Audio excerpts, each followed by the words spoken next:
एक कॉन्सेप्ट और सीखते हैं अभी, कॉन्सेप्ट ऑफ यूनिट वेक्टर। तो स्टार्टिंग में मैंने आपको डेफिनेशन बताया था कि what is unit vector. Unit vector having magnitude 1 होगा एंड इट हैविंग डायरेक्शन। ठीक है, कोई वेक्टर होगा तो उसके पास मैग्नीट्यूड और डायरेक्शन दोनों होते हैं। यूनिट वेक्टर का मैग्नीट्यूड 1 होता है और उसके साथ डायरेक्शन तो होगा ही होगा। तो और एक चीज कि आपको ऑलरेडी कुछ कॉन्सेप्ट पता है, like X Y Z. X direction के लिए I cap is the unit vector. For Y direction J cap is the unit vector. For Z direction K cap is the unit vector. ये तो clear है। But कोई और vector given हो किसी और डायरेक्शन में तो हम यूनिट वेक्टर उसका कैसे लिखें, क्वेश्चन ये है। ठीक है ना। अगर सिर्फ एक्स के लिए आपसे यूनिट वेक्टर पूछा जाता है तो नो डाउट आपका आंसर होगा आई कैप, यह स्पेसिफाइड है। For Y direction J cap and for Z direction K cap. ठीक है, बट किसी और डायरेक्शन में वेक्टर हो और आपसे पूछा जाए कि इसका यूनिट वेक्टर बताएं तो कैसे बताएंगे। ठीक है ना। तो मैं एक एग्जांपल से आपको ये बताता हूँ। चलिए इसको रफ करते हैं।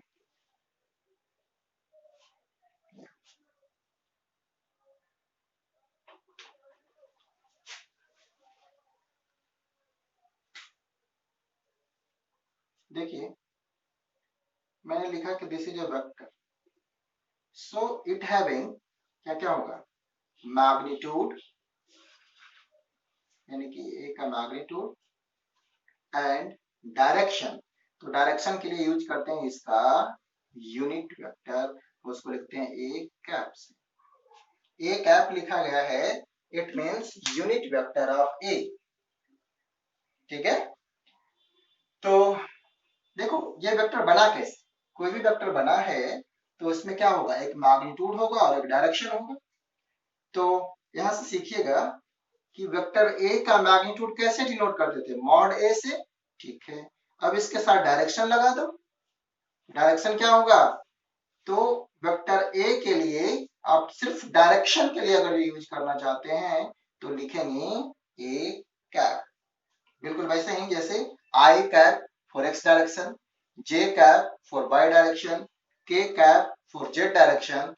In same way, you have to write a cap is the unit vector for a direction. मैं लिख देता हूं इसे। a cap क्या डिनोट करेगा, unit vector for a for vector a, ऐसा बोल सकते। ठीक है, अब बताइए क्या फॉर्मूला बन गया कि vector a upon mod of vector a is called a cap। इसी तरीका से कोई और वेक्टर लिखा होता यानी वेक्टर b और लिख देते mod of vector b, then it become b cap. और b कैप को क्या रीड करना, it is the unit vector for direction of vector b, ऐसा बोल सकते हैं। ये क्या है, unit vector for direction of vector b। Same में unit vector for direction of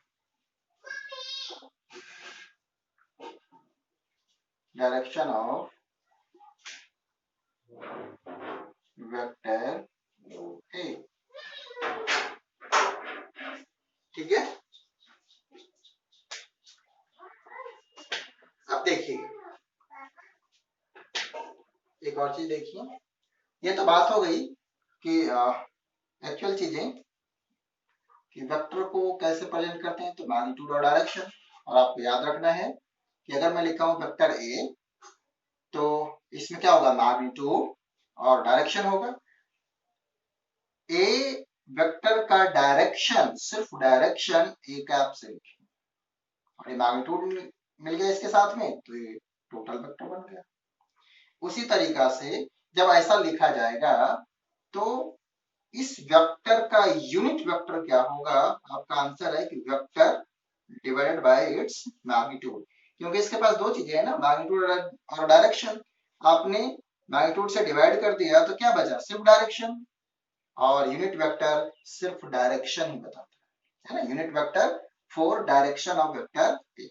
unit vector कहाँ यूज होगा, अगर ए का यूनिट वेक्टर है मींस ये यूज होगा for direction of vector A. B का यूनिट वेक्टर है, it will be use as a direction of vector B. ठीक है ना, इसे आप कॉपी करेंगे। आगे देखिए कॉन्सेप्ट, इसे रहने देते हैं और मैं इसे थोड़ा रफ कर देता हूं।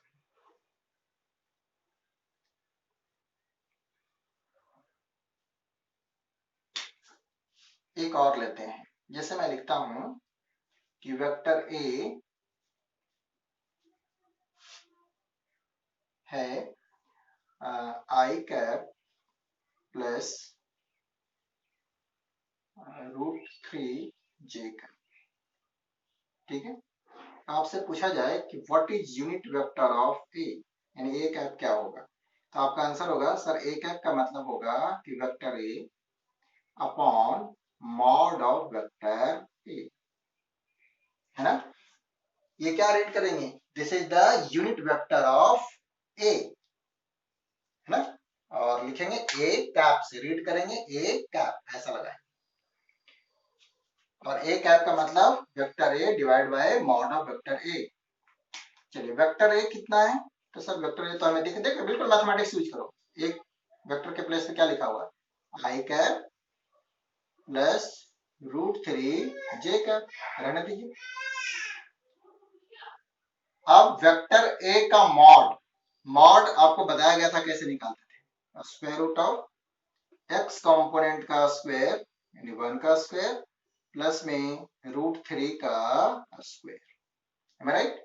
अब इसे सॉल्व कीजिए, क्या आएगा, आई cap plus √3 J cap upon 1 का स्क्वायर तो 1 प्लस में 3 का स्क्वायर रूट, सोल्व करेंगे आई cap plus √3 J cap upon 4 का स्क्वायर रूट 2, मीन्स जो ए कैप आ गया वो हो गया I cap by 2 plus √3 by 2 J cap. This is the unit vector of vector A.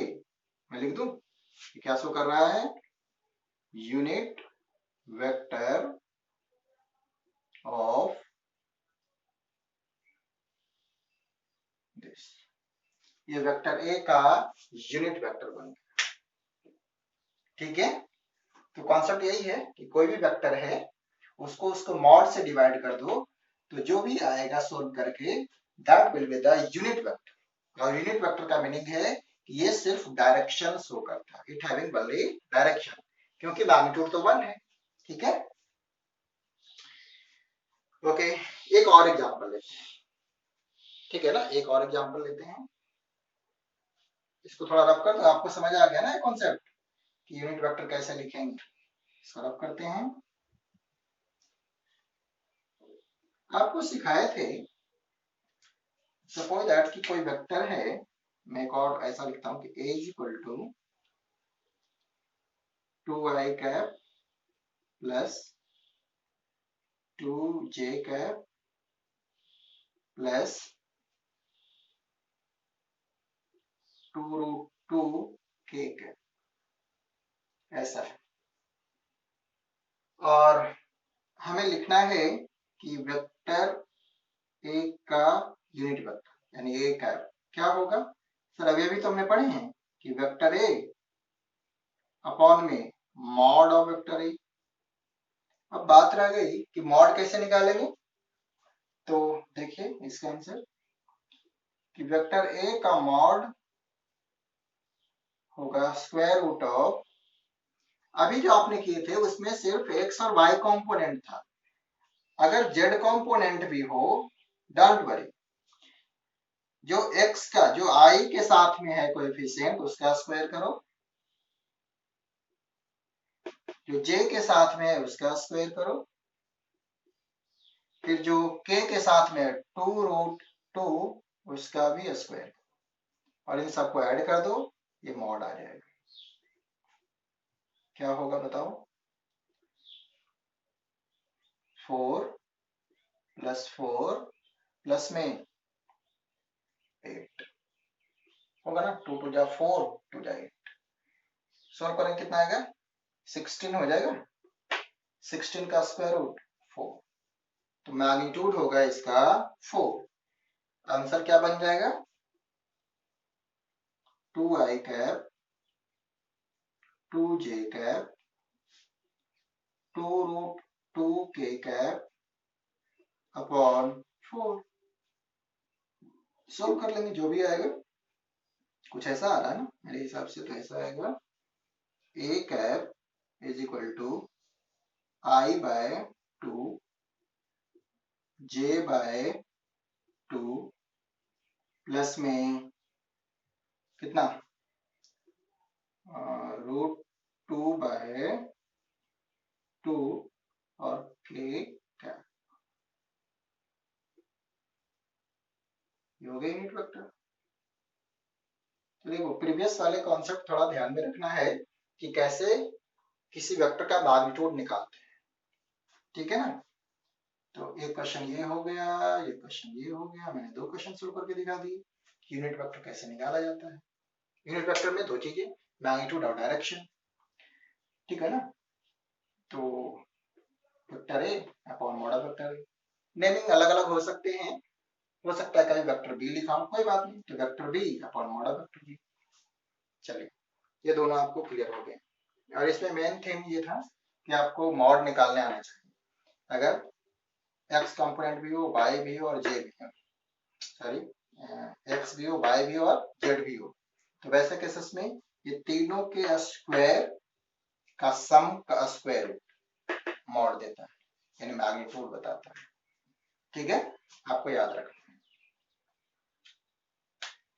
मैं एक जनरल फॉर्मेट भी लिख देता हूँ आपको याद रखने के लिए कि किसी वेक्टर का हमें, कोई वेक्टर है वो ऐसा बना हुआ है x i cap y j cap और z k कैप, तो वैसे केसेस में आपसे पूछा जाए कि इसका मॉड क्या होगा, तो your answer will be square root of x का मतलब ये क्या है, x कंपोनेंट यानी x का स्क्वायर, y कंपोनेंट का स्क्वायर प्लस में z कंपोनेंट का स्क्वायर। और इसके पहले जब ये पढ़ रहे थे तो मोशन इन अ प्लेन उसमें 2 ही आते थे, x y या y z या z x, कोई 2 ही आ सकते थे। तो वैसे केसेस के लिए फार्मूला भी सिर्फ मैं फ्रिक्वेंटली यही 2 ही यूज कर रहा था, बट जो जनरल केस होगा जिसमें तीनों हो, ठीक है ना, उसमें x y और z ये तीनों के स्क्वायर का सम का square root gives the mod. For example आपके साथ ये जनरल फॉर्मेट हो गया और ये उसके साथ एक एग्जांपल हो गया कैसे मॉड निकालेंगे। Am I clear, I hope. अब आप यूनिट वेक्टर फाइंड कर सकते हैं ना। चलिए अब आपको यूनिट वेक्टर फाइंड करने आ गया, अब कुछ और चीज सीखते हैं। मैं इसको रफ कर देता हूँ, इसमें किसी को डाउट होगा तो वो मुझसे पूछ ले प्रीवियस की तरह, मैं रफ कर रहा हूँ।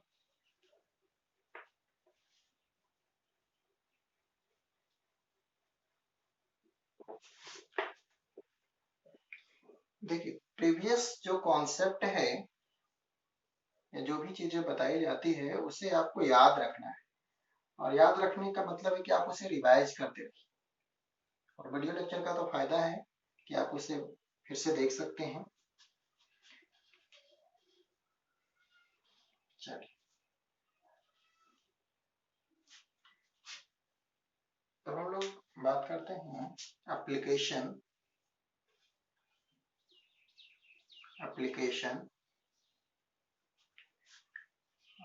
Of dot product.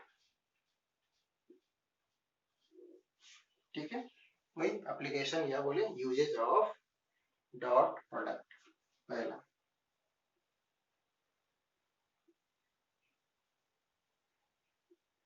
To find the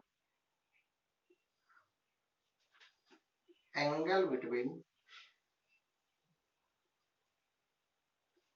two vectors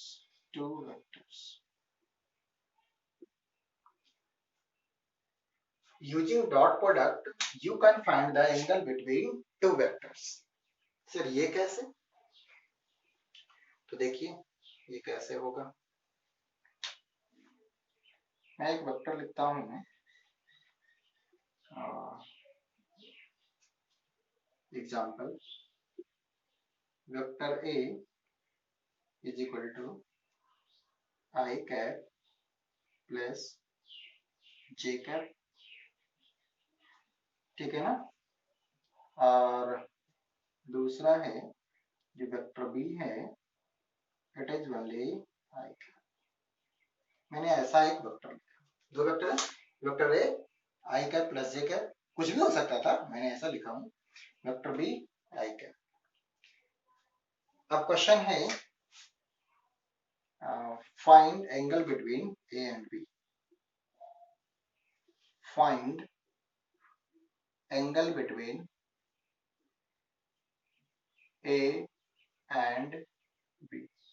इन दोनों वेक्टर के बीच का हमें एंगल चाहिए। क्या करें? तो अभी अभी हमने देखे हैं कि पहला एप्लीकेशन है कि इन दोनों वेक्टर के बीच में आप एंगल फाइंड कर सकते हैं, और ये मैंने एक क्वेश्चन भी पुट अप कर दिया। सीखते हैं कि कैसे फाइंड कर सकते हैं। देखिए पहले तो आप डॉट प्रोडक्ट को थोड़ा सा जानिए, मैं उसे यहाँ पे अप्लाई करना चाहूंगा, ठीक है ना। मैंने एग्जांपल भी ले लिए थे। आप अभी पढ़े हैं कि A dot B is equal to A, बोले तो मॉड A मॉड B और कॉस थीटा, राइट। हाँ, तो अगर मैं ऐसा लिख दूं कि cos theta is equal to vector A dot vector B upon mod of A mod of B, तो ये यहाँ क्या आ जाएगा, cos theta is equal to something, तो आप यहाँ से थीटा फाइंड कर सकते हैं, या बोले इसे एक लाइन और बढ़ा के कि theta is equal to cos inverse A dot B upon mod A into mod B। है क्लियर? देखिए एक फॉर्मूला बन गया ना एंगल फाइंड करने का। थ्योरी यही हुआ कि A डॉट B को आप ऐसा लिख सकते हैं, so you can arrange it like this, cos theta is equal to vector A dot vector B divide by mod of vector A into mod of vector B। और थोड़ा सा और मैथमेटिक्स मैंने ये का स्टेप यूज कर लिया और लिख दिया कि theta is equal to cos inverse A dot B upon mod A into mod B, ठीक है ना। ऐसा लिख सकते हैं, आप याद करो प्रीवियस क्लासेस, ऐसा लिख सकते हैं। इसी को तो मैंने मैथमेटिकली अरेंज कर दिया, तो यहाँ से आप थीटा फाइंड कर सकते हैं। अगर जो आपको ए पता है बी पता है तो ए डॉट बी निकाल लो और उनके इंडिविजुअल मैग्नीट्यूड निकाल के डिवाइड कर दीजिए और आपको कॉस थीटा की वैल्यू मिल जाएगी। और जब आपको कॉस थीटा मिल जाएगी तो आप थीटा फाइंड कर सकते हैं। अब मैं आपको ये जो क्वेश्चन लिखा हूं इसके बेसिस पे सॉल्व करके दिखाता हूँ, ठीक है ना। मैं यहां से आंसर लिखता हूँ। आंसर क्या करूं, तो इस थीटा निकालने के लिए we have to find A dot B as well as mod A and mod B. पहले ए डॉट बी निकाल लेते हैं। ए डॉट बी क्या हो, इसी का आंसर लिख रहे हैं। तो ए डॉट बी का मतलब I cap plus J cap dot I cap. सिर्फ आई है ना यहाँ पे, आई डॉट बी, यानी जे यहाँ पर क्या है लिख सकते हैं, जे यहाँ पर क्या है लिख दो ना, प्लस जीरो जे। हो गया, लिख दो जीरो, यहाँ भी जे था तो यहाँ जे नहीं है तो जीरो जे लिख दो। आई को आई के साथ कितना होगा 1, जे को जे के साथ कितना होगा 0, मीन्स जो ए डॉट बी आएगा इट बिकम 1 होगा। ए डॉट बी कितना आया 1 आ गया। एक चीज तो आपको क्लियर हो गया कि सर ए डॉट बी कितना होगा। मैं यहाँ लिख देता हूँ फाइनली ए डॉट, ये आपको पता चल गया कि 1। चलिए अब और क्या निकाले, हमें मॉड ए निकालना है, मॉड बी निकालना है। चलो यहाँ से अब बात कर लेते हैं थोड़ा मॉड ए के लिए। मॉड ए क्या होगा, तो स्क्वायर रूट ऑफ, बताइए मॉड ए हमें निकालना है। मॉड ए तो क्या करें, स्क्वायर रूट ऑफ 1 का स्क्वायर प्लस में 1 का स्क्वायर, तो 1 का स्क्वायर 1 ही होता है, मीन्स ये हो गया रूट ऑफ 2। अब इस तरह से मॉड बी निकालना है। ये तो सिर्फ और सिर्फ क्या होगा 1 का स्क्वायर, सोल्व करेंगे तो आंसर भी आएगा 1। हमें दो चीज पता हो गया, मॉड ए भी पता हो गया, मॉड बी भी पता हो गया, ए डॉट बी भी पता हो गया। अब क्या करें, अब पुट कीजिए फार्मूले में कि cos theta is equal to vector A dot vector B upon mod A into mod B. मैं क्लियर, अब लिखो ए डॉट बी क्या आया सॉल्व करके, मैंने सॉल्व कर लिया था ना 1 आया था।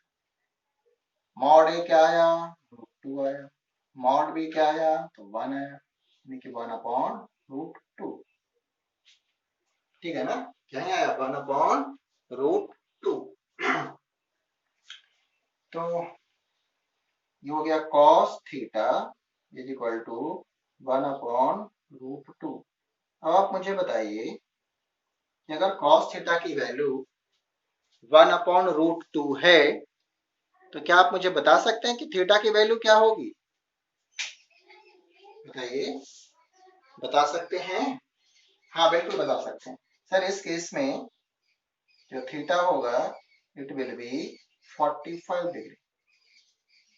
तो इस तरह से आपने वेक्टर ए और बी के बीच का एंगल फाइंड कर लिया। हाँ कहीं पे हो सकता है कि आपको ये वैल्यू फाइंड नहीं कर पाए, कोई बात नहीं, बट यहाँ तक आपको लिखना है, ठीक है ना। कुछ और अगर नंबर होते हैं राइट साइड में और उसके लिए आपको डायरेक्ट थीटा की वैल्यू नहीं पता हो तो आप नहीं लिखना, बट यहाँ तक आप स्टेप कर दीजिएगा। क्लियर हुआ ये, कर पाएंगे। चलिए एक और एग्जांपल ले लेते हैं, ये हो जाएगा। पहला एप्लीकेशन हमने सीखी कि डॉट प्रोडक्ट का पहला एप्लीकेशन कि to find the angle between two vectors, और दूसरा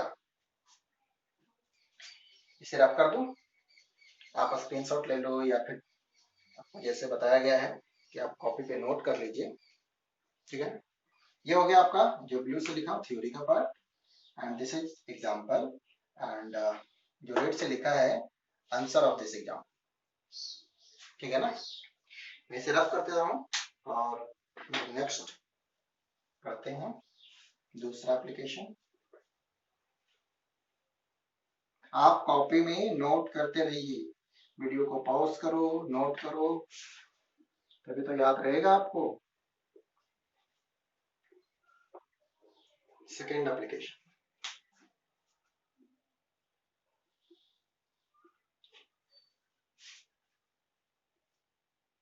to find the projection of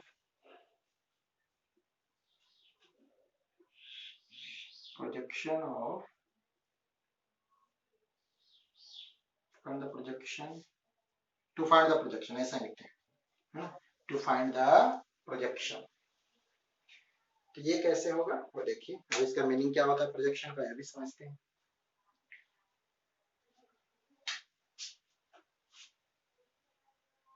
this is a vector A and दूसरा वेक्टर को मैं कलर चेंज कर लेता हूं।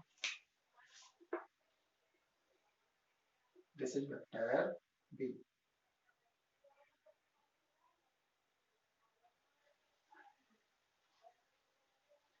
Vector A, vector B, and the angle is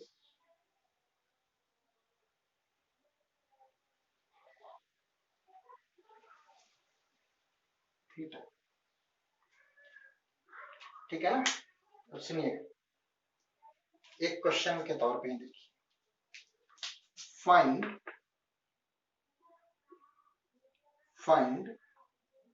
projection of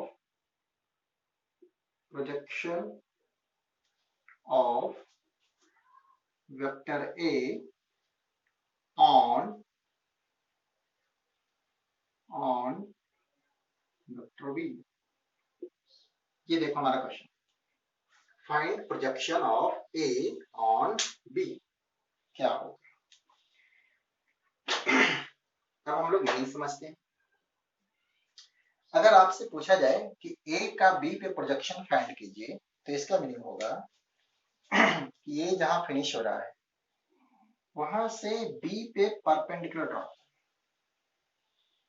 जैसे perpendicular naming like O A जो परपेंडिकुलर ड्रॉप किया उसको मैं B लिख दूं जैसे। तो मैं रिपीट कर रहा हूं, A का प्रोजेक्शन फाइंड करना है B पर, तो आंसर होगा कि वेक्टर A से आप परपेंडिकुलर ड्रॉप करो B पर, और ये जो पार्ट आएगा OB, this OB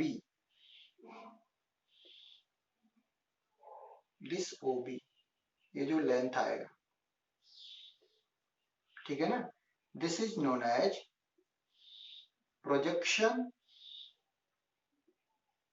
of A on B। समझिएगा, ये जो लेंथ आया ना, this length is known as projection of A on B। ये आपको लर्न करना है, सीखना है यहां से, है ना।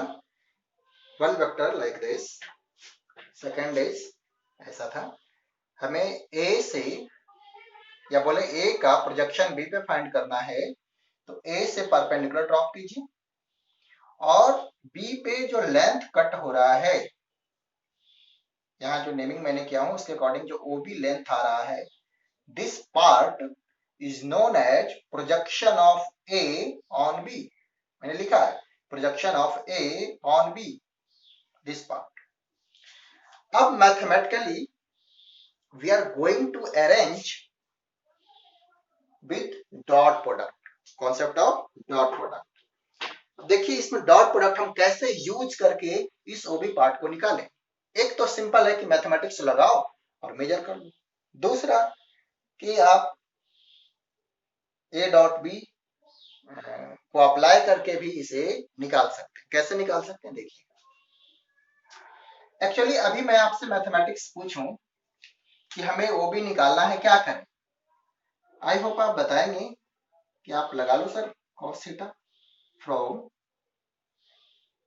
RT triangle OAB।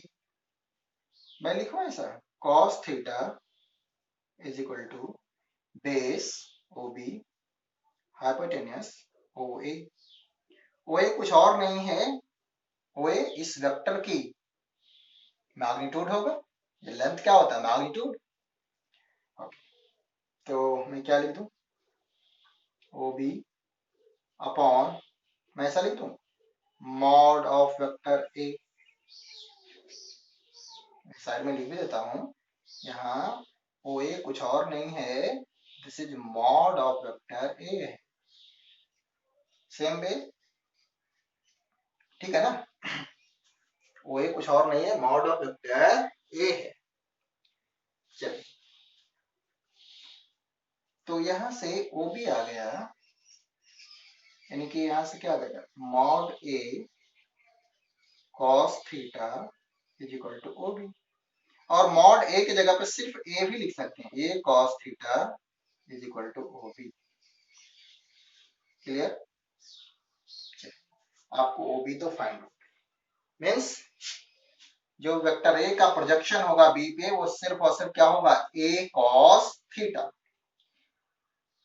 अब और देखते हैं, मैं वैसा लिखता हूं, A dot B is what, mod A mod B cos theta, हमें क्लियर, यस सर, इसी को ऐसे भी लिख सकती हूँ कि ए बी कॉस थीटा, है ना, आपको पता है ना, मॉड ए को सिर्फ ए भी लिख सकते हैं, तो ये हो गया ए डॉट बी।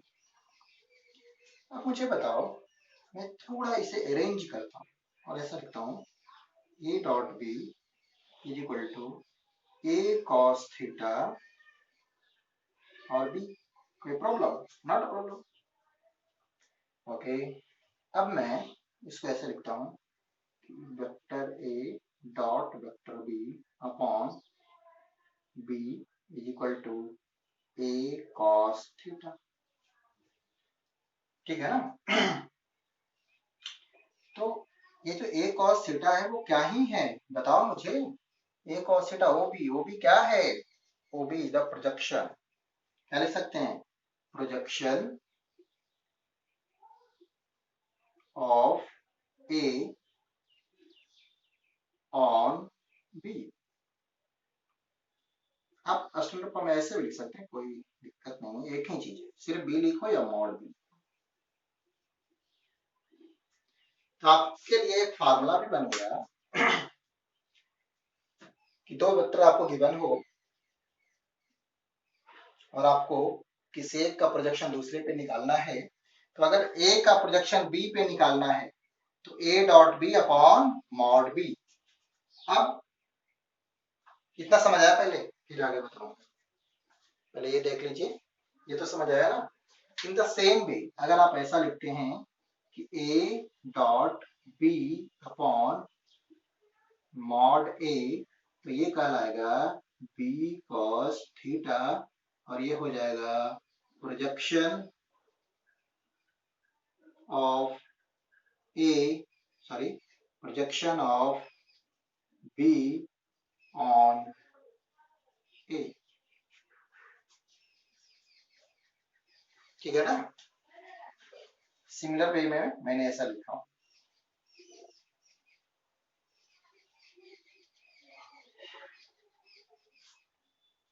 ठीक है। तो कैसे मैंने यूज कर लिया कि अगर आपको projection of A on B निकालना है तो A dot B upon mod B कर दो, यानी जिस पर प्रोजेक्शन निकालना है उसके मॉड से डिवाइड कर दो। यहाँ पर projection of B on A, यानी ए पर प्रोजेक्शन निकालना है बी का, तो ए पे प्रोजेक्शन निकालना है तो A dot B divide by mod A. कैसे आया, मैंने आपको ये तरीका बता दिया मैथमेटिक्स यूज करके कि प्रोजेक्शन का मीनिंग क्या होगा और ये मैथमेटिकली कैसे अरेंज करें, ठीक है ना। तो इस तरह से आई होप आप समझ पाए होंगे कि कैसे आप प्रोजेक्शन फाइंड करें, ठीक है, कोई डाउट तो नहीं। चलिए मैं इस पे भी एक एग्जांपल बता देता हूँ, एक एग्जांपल भी बताते हैं।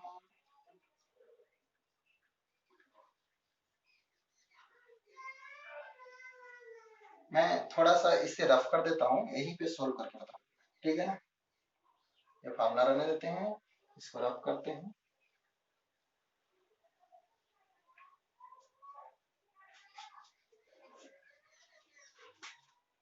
सिर्फ लिख देता हूँ कि जो ए है तो कुछ लिखा गया है कि आई कैप प्लस जे कैप, ठीक है ना, और बी लिखा गया है 2i cap plus J cap. ऐसा हमें बताना है projection of A on B. क्या करें, कुछ नहीं करना है। Projection of A on B का मतलब जिस पे प्रोजेक्शन निकालना है उसके मॉड से डिवाइड करेंगे, यानी A dot B upon mod B. क्या हो जाएगा ये, B A cos theta, A cos theta. और क्या कहलाएगा, projection of A on B, projection of A on B का। सोल्व कर लीजिए इसे। ए डॉट बी आप मुझे बता दो, मैं यहाँ कर लूँ क्या, ए डॉट बी कर लूँ, चलो कर लेते हैं यहाँ पे। ए डॉट बी करेंगे तो आई को आई से 1 इंटू 2 कितना होगा 2, प्लस में 1 कितना आएगा 3, और मॉड बी भी तो निकालना है, यही निकाल लेते हैं। मॉड बी क्या होगा, मॉड बी हो गया स्क्वायर रूट ऑफ 2 का स्क्वायर प्लस 1 का square plus square root of 5, जो भी हो। अब हमें ए डॉट बी यानी कि क्या 3/√5, और ये हो जाएगा कितना ए कॉस थीटा, और यहाँ बोलेंगे कि प्रोजेक्शन में फाइंड हो गया projection of A on B, final result कितना 3/√5। कुछ समझ पा रहे हैं? तो इस तरह से आप प्रोजेक्शन फाइंड करने में डॉट प्रोडक्ट का यूज कर सकते हैं, ठीक है ना। ये आसान भी हो जाएगा आपके लिए, आपको कोई ज्योमेट्री नहीं लगानी है, कोई आपको इस तरह से मेजर करने की जरूरत नहीं है, डायरेक्ट आप ए डॉट बी लगा दो, ये वाला फार्मूला कि A dot B upon mod B, it gives you projection of A on B. अगर आप A dot B upon mod A लिखते हैं, it gives you projection of B on ए।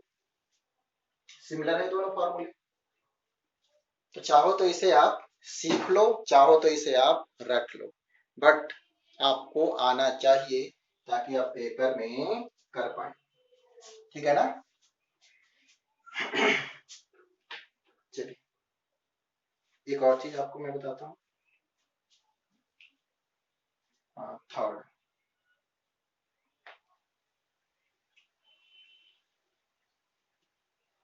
इसको मैं रफ कर रहा हूँ।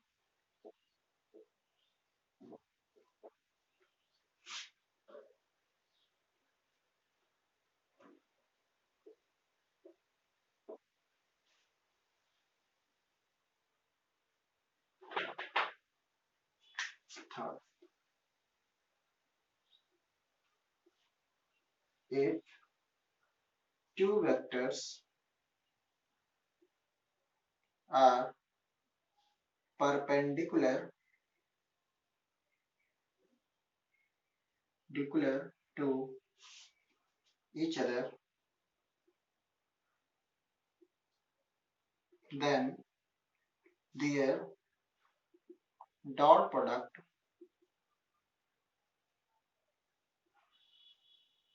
will be 0.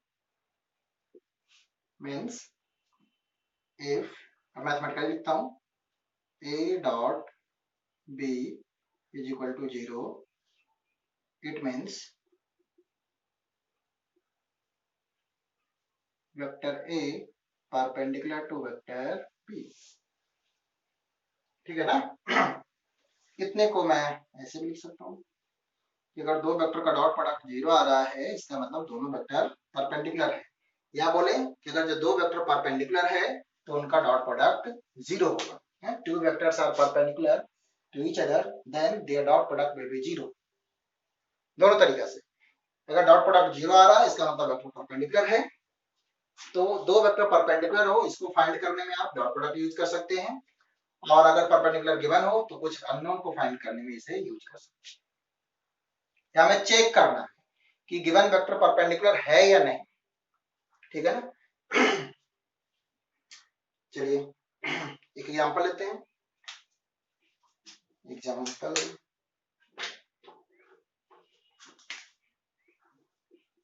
जैसे मैं लिखता हूं कि एक वेक्टर है a is equal to 2i cap plus 2j cap, और दूसरा वेक्टर है b and this is k cap, ठीक है, सिर्फ k कैप।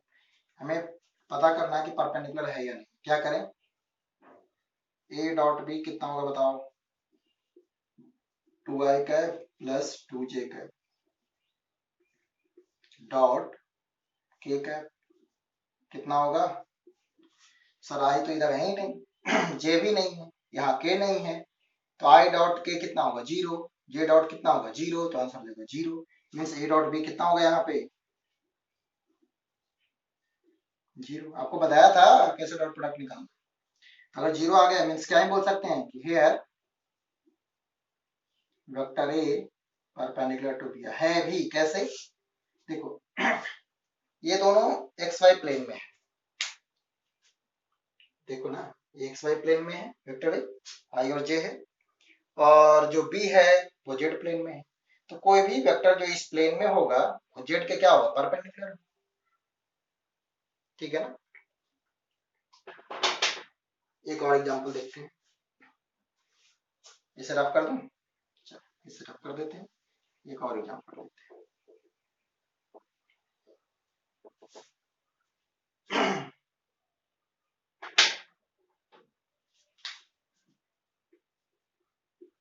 कलर चेंज कर लेते हैं एग्जांपल के लिए।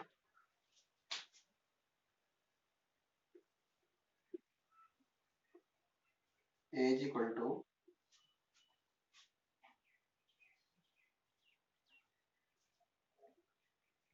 माइनस आई cap minus 2i cap plus j cap, और जो वेक्टर b है वो है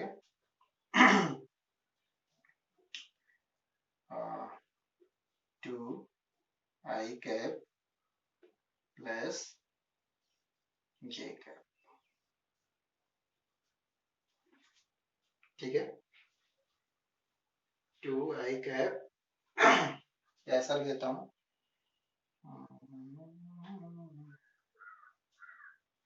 i cap plus 2j cap. हमें फाइंड करना है कि ये परपेंडिकुलर है या नहीं। क्या करें, a डॉट बी निकालते हैं। a डॉट बी क्वेश्चन हो गया कि ऐसा दो वेक्टर गिवन है, फाइंड इज इट परपेंडिकुलर और नॉट। a डॉट बी क्या होगा, minus 2i cap plus j cap dot i cap plus 2j cap. Solve करो, माइनस 2 यहाँ पर प्लस 2 कितना होगा 0, है ना। i के साथ i, j के साथ j, means a dot B, यानी लिख सकते हैं यहाँ क्या आ गया, a dot B is equal to 0। So क्या बोल सकते हैं, a परपेंडिकुलर टू b, ठीक है। क्योंकि यहाँ इनका डॉट प्रोडक्ट क्या आ गया है 0, तो आप बता सकते हैं कि a और b एक दूसरे पे परपेंडिकुलर है। कुछ कुछ समझ आ रहा है, नहीं आ रहा है। चलिए एक और एग्जांपल आपके साथ डिस्कस करते हैं, कैसे कैसे इस पे क्वेश्चन आएगा बेस्ट, ठीक है।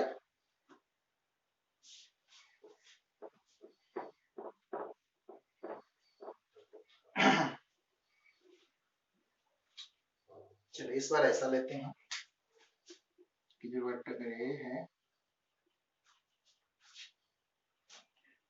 2i cap plus J cap plus C K cap, C general, और बी है I cap plus 2j cap plus k cap.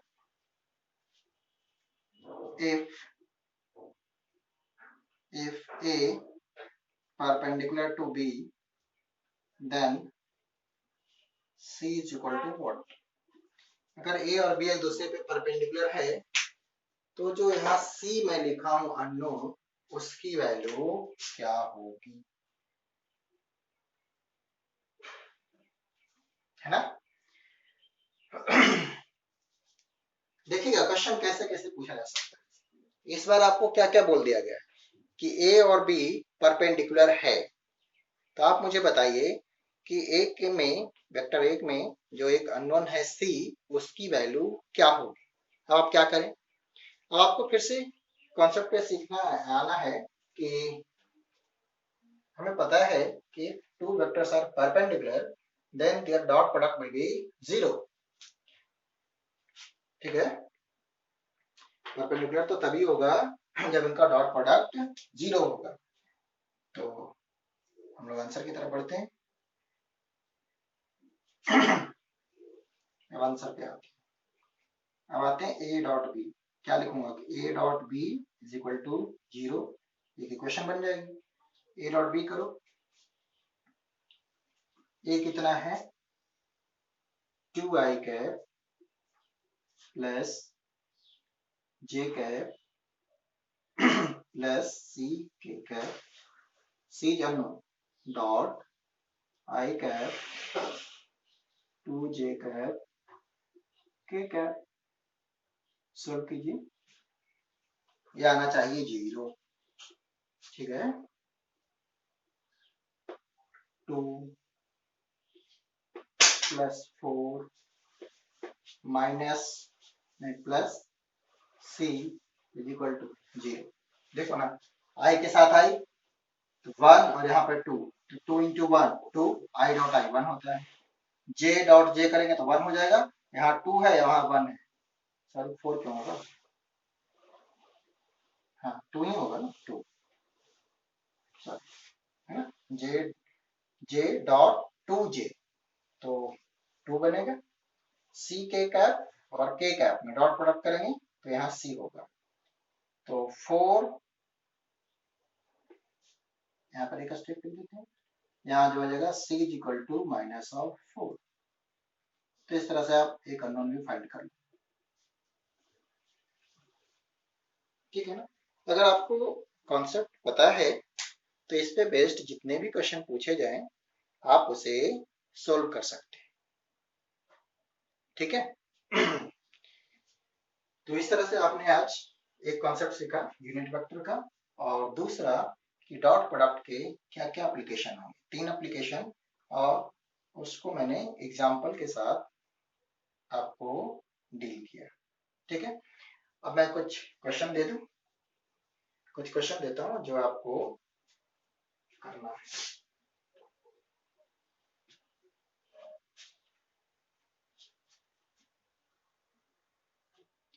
आपको मैं यहाँ पे